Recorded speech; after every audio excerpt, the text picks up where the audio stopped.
السلام علیکم ورحمۃ اللہ وبرکاتہ. ان الحمد للہ نحمده ونستعینه ونستغفره ونعوذ باللہ من شرور انفسنا ومن سیئات اعمالنا من يهده الله فلا مضل له ومن يضلل فلا هادي له وأشهد أن لا إله إلا الله وحده لا شريك له وأشهد أن محمدا عبده ورسوله. يا أيها الذين آمنوا اتقوا الله حق تقاته ولا تموتن إلا وأنتم مسلمون. يا أيها الناس اتقوا ربكم الذي خلقكم من نفس واحدة وخلق منها زوجها وبث منهما رجالا كثيرا ونساء واتقوا الله الذي تساءلون به والأرحام إن الله كان عليكم رقيبا. يا أيها الذين آمنوا اتقوا الله وقولوا قولا سديدا يصلح لكم أعمالكم ويغفر لكم ذنوبكم ومن يطع الله ورسوله فقد فاز فوزا عظيما.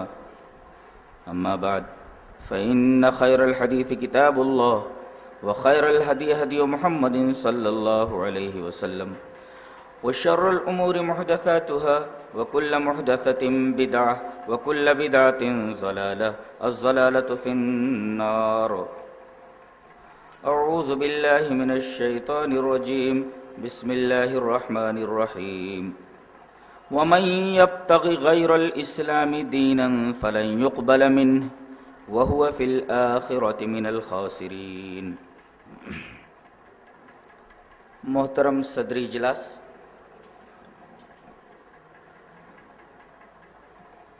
حضرات علماء کرام، محترم بزرگوں،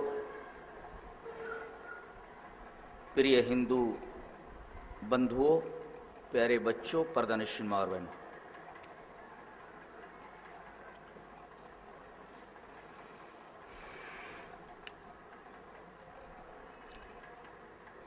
ہندو مذہب کی کتابیں دو قسم کی. ہندو مذہب کی کتابیں دو طرح کی. ایک ہے شروتی اور دوسرے ہے اسمرتی. شروتی کا مطلب ہوتا ہے ایشوریہ واڑی، خدائی کلام. وہ کہتے ہیں کہ یہ اللہ کا کلام ہے، ایشور کی واڑی.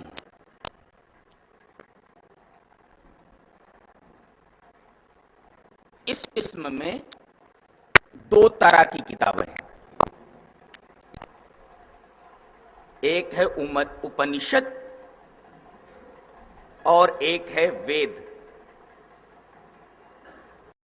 ابھی اسمرتی کو چھوڑ دیجیے آپ. یہ جو پہلی قسم ہے شروتی، اس میں دو طرح کی کتابیں ہیں.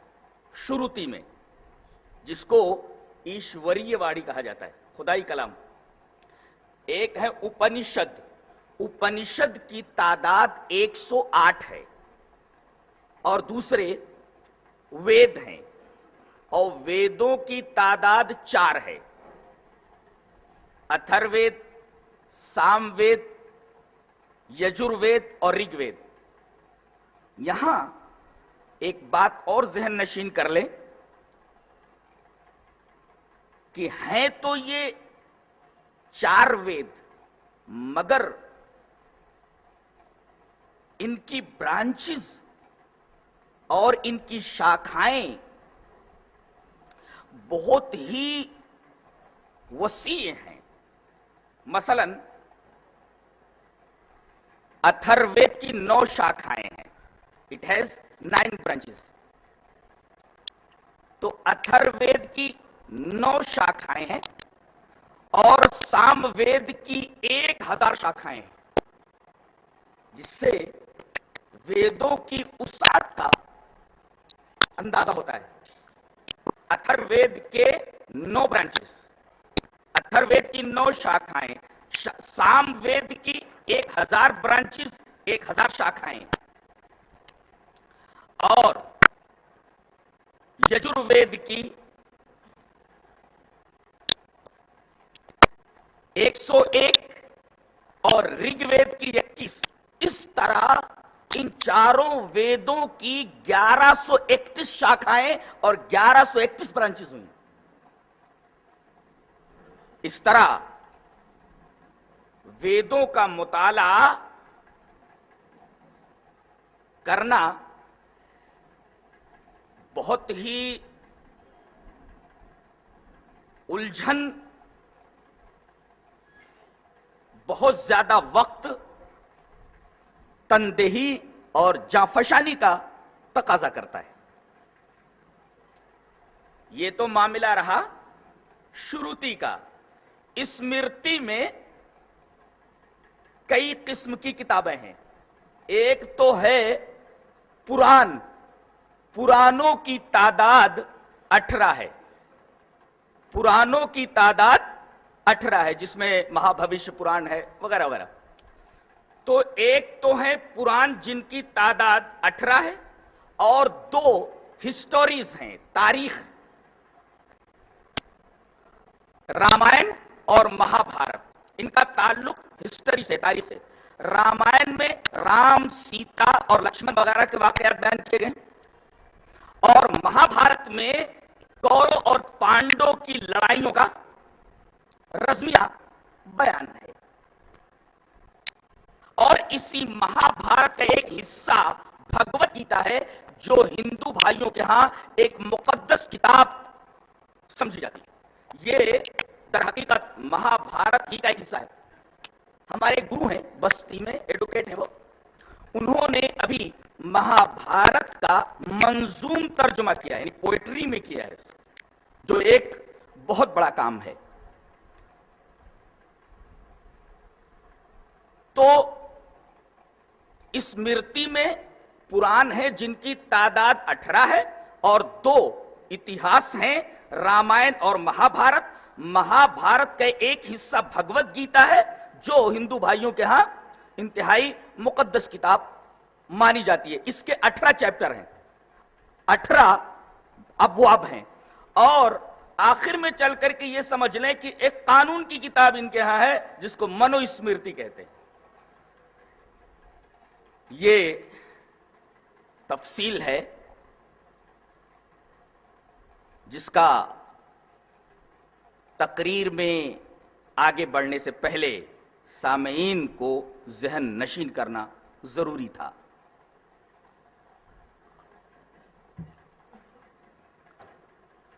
یہ پہلی بات ہوئی۔ دوسری بات یہ ذہن نشین کریں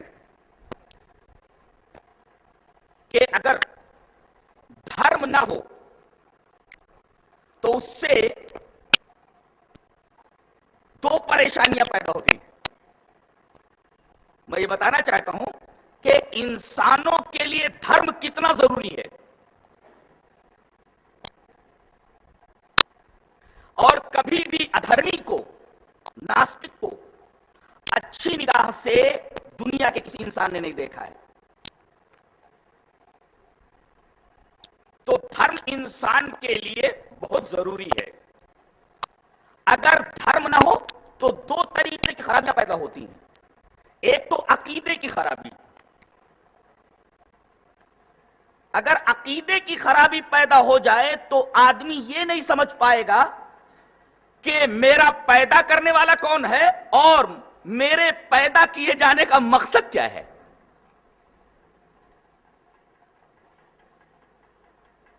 سب سے معتبر دنیا کی مذہبی کتاب، جس کے بارے میں خود قرآن نے کہا اِنَّا نَحْنُ نَزَّلْنَا الذِّكْرَ وَإِنَّا لَهُ لَحَافِظُونَ، ہم نے قرآن کو نازل کیا، ذکر کو نازل کیا، اور ہم ہی اس کی حفاظت کرنے والے ہیں۔ تو قرآن میں خود بیان ہے کہ اس کتاب کا لفظ لفظ محفوظ ہے، اس کے اندر کسی انسانی تصرف کا کوئی دخل نہیں ہے.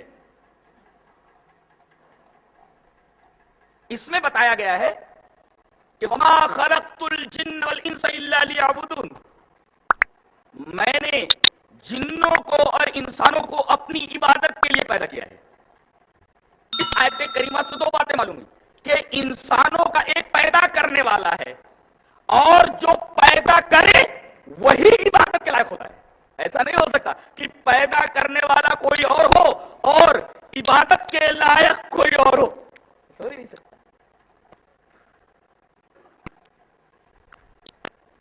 پرورش کرنے والا کوئی اور ہو اور پوجا کسی اور کی جائے. رب کہتے ہیں پالنے والا. میں یہ پوچھتا ہوں کہ دنیا میں آنے سے پہلے ماں کے پیٹ میں 9 مہینے تک کون اس کی نگرانی کرتا ہے؟ کون اس کی پرورش کرتا ہے؟ نہ اس میں ماں کا دخل ہے، نہ باپ کا دخل ہے، نہ کسی ڈاکٹر کا دخل ہے.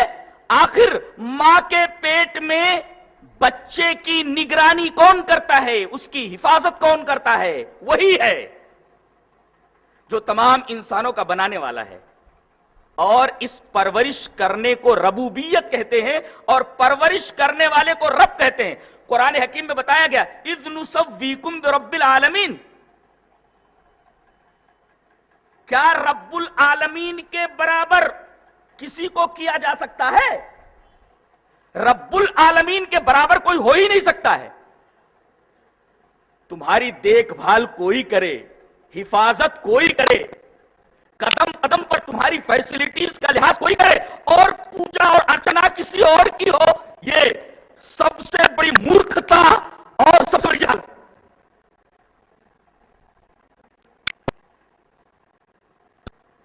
تو دھرم انسان کے لیے ضروری ہے. کیوں؟ اس لیے کہ اگر دھرم نہ ہو تو 2 خرابیاں پیدا ہوتی ہیں. ایک تو یہ کہ انسان کو پتا نہیں چلتا کہ میرا پیدا کرنے والا کون ہے، اور دوسرے مجھے اس دنیا میں پیدا جو کیا گیا ہے اس کا مقصد کیا ہے. اور یہ سمجھ لو کہ کوئی چیز اگر ایسی ہو جس کا مقصد سمجھ میں نہ آئے اس کی کوئی اہمیت نہیں ہوتی. یہ مذہب سمجھاتا ہے کہ تمہارا پیدا کرنے والا کون اور دنیا میں تمہارے پیدا کیے جانے کا مقصد کیا ہے. اور قرآن نے بتا دیا کہ تمہارے پیدا کرنے والے کا نام کیا ہے، اس کی صفات کیا ہے، اور دنیا میں تم کو کس مقصد کے تحت پیدا کیا گیا ہے. وَمَا خَلَقْتُ الْجِنَّ وَالْإِنسَ إِلَّا لِيَعْبُدُونَ. میں نے جنوں کو اور انسانوں کو صرف اپنی عبادت کے لیے پیدا کیا ہے. جو خالق ہو پیدا کرنے والا، جو رب ہو پرورش کرنے والا، نگرانی کرنے والا، وہی عبادت کے لائق ہوتا ہے اور کوئی عبادت کے لائق نہیں ہو سکتا.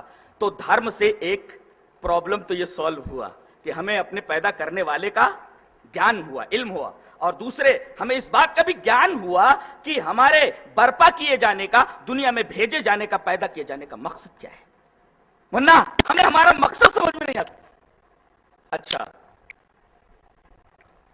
اور دھرم کا ایک فائدہ اور بھی ہے کہ سماج میں اور سوسائٹی میں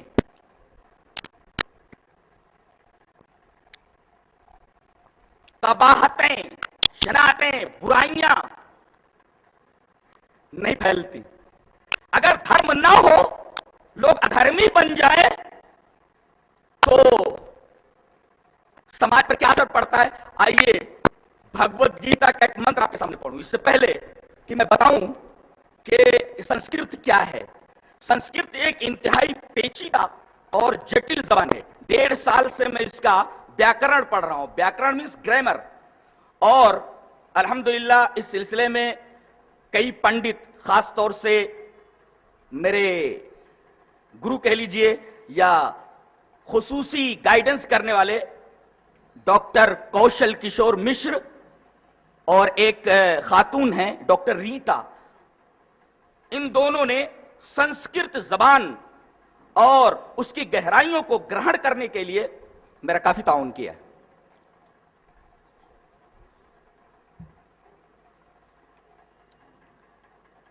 اب